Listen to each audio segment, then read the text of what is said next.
Assalamualaikum warahmatullahi wabarakatuh. Selamat datang di Universitas Gratis. Pada hari ini saya akan membahas tentang pengertian Six Sigma. Six Sigma adalah salah satu cara yang fokus dalam meningkatkan kualitas. Berdasarkan asal katanya, Six Sigma berarti kata 6 dan Sigma yang artinya satuan dari satuan standar deviasi yang dikenal dengan simbol O. Oleh karena itu, Six Sigma juga sering dikaitkan dengan simbol menjadi 60. Metodologi ini pertama kali digunakan dalam kurva lonceng di dalam ilmu statistika, yang mana satu sigma akan melambangkan satu standar deviasi yang berasal dari mean atau nilai rata-rata. Oleh karena itu, jika suatu proses mempunyai 6 sigma yang terdiri dari 3 sigma atas dan bawah, maka potensi tingkat kegagalannya akan menjadi rendah. Jadi semakin tinggi suatu nilai sigma, maka akan semakin kecil kemungkinan cacat pada suatu proses. Kemudian jabatan dalam Six Sigma, fitur Six Sigma yang sangat kuat akan melahirkan infrastruktur yang juga kuat. Dan hal ini berguna untuk memastikan bahwa kegiatan peningkatan performa ini sudah mengantongi berbagai sumber daya yang memang sedang dibutuhkan. Untuk itu ada beberapa tingkatan posisi jabatan dalam sistem manajemen yang satu ini. Berbagai tingkatan posisi jabatan dalam sistem manajemen Six Sigma adalah yang pertama, champion, sponsor, atau top management. Dalam hal ini, top manajemen atau manajemen puncak memiliki tugas tanggung jawab untuk mampu mengkoordinasikan roadmap bisnis agar bisa menyentuh Six Sigma. Mereka juga berperan penting dalam memilih proyek, menjalankan pengawasan, dan juga mengurangi berbagai hambatan untuk proyek Six Sigma. Yang kedua, Master Black Belt. Master Black Belt berarti berperan sebagai mentor dalam suatu organisasi. Tujuannya adalah untuk membawa organisasi menjadi lebih sukses dan meraih kompetensi Six Sigma seperti yang sudah diterapkan. Yang ketiga, Black Belt. Black Belt adalah seorang pemimpin tim yang nantinya harus menerapkan metodologi Six Sigma di dalam proyeknya. Dia juga harus memperkenalkan metodologi dan alat yang digunakan kepada setiap anggota tim dan organisasi yang lebih luas. Yang keempat, Green Belt. Green Belt akan bertindak dalam menghasilkan proyek departemen kecil secara terfokus dengan menggunakan berbagai strategi untuk meraih keberhasilan dan kesuksesan. 5. Team members.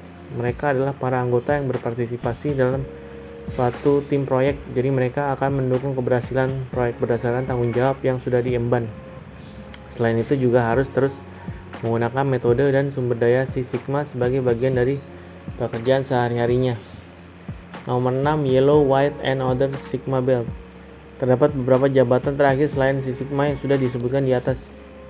Mereka adalah yang menerima sejumlah bentuk pelatihan namun tidak diharapkan untuk memimpin tim atau menyelesaikan suatu proyek. Mereka hanya menerima pelatihan dan memungkinkan mereka bekerja sebagai pendukung Six Sigma saja.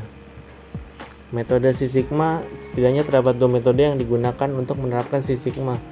Pertama, DMAIC atau Define, Measure, Analyze, Improve, Control. Kedua, DMADV atau Define, Measure, Analyze, Design, and Validate.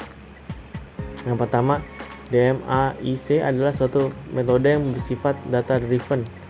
Tujuan dari adanya hal ini adalah untuk mengembangkan produk dan jasa yang sudah dan demi meningkatkan kepuasan konsumen atau pelanggan.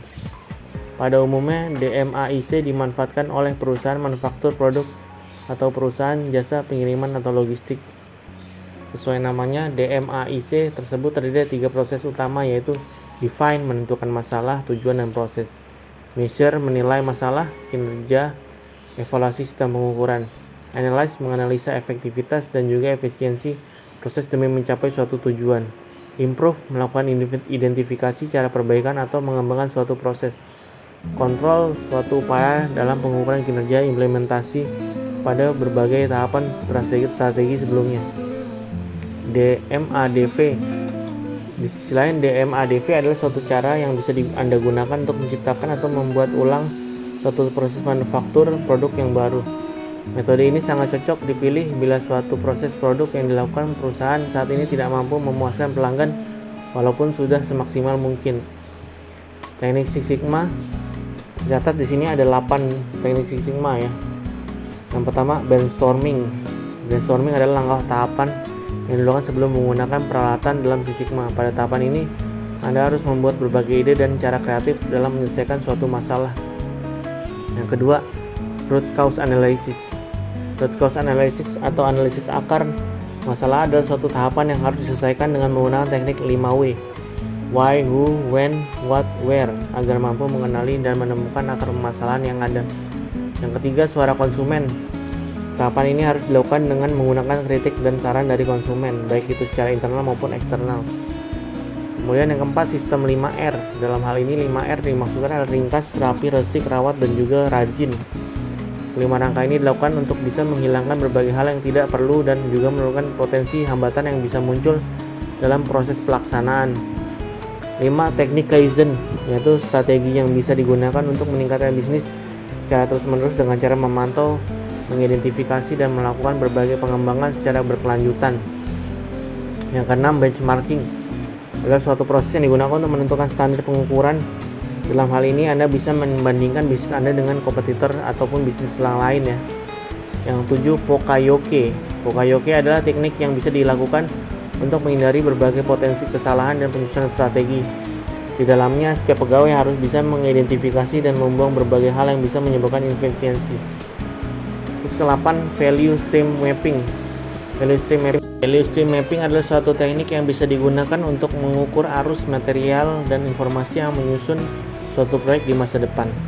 Tujuannya adalah demi memaksimalkan pengurangan efisiensi. Demikian materi tentang Six Sigma pada kali ini.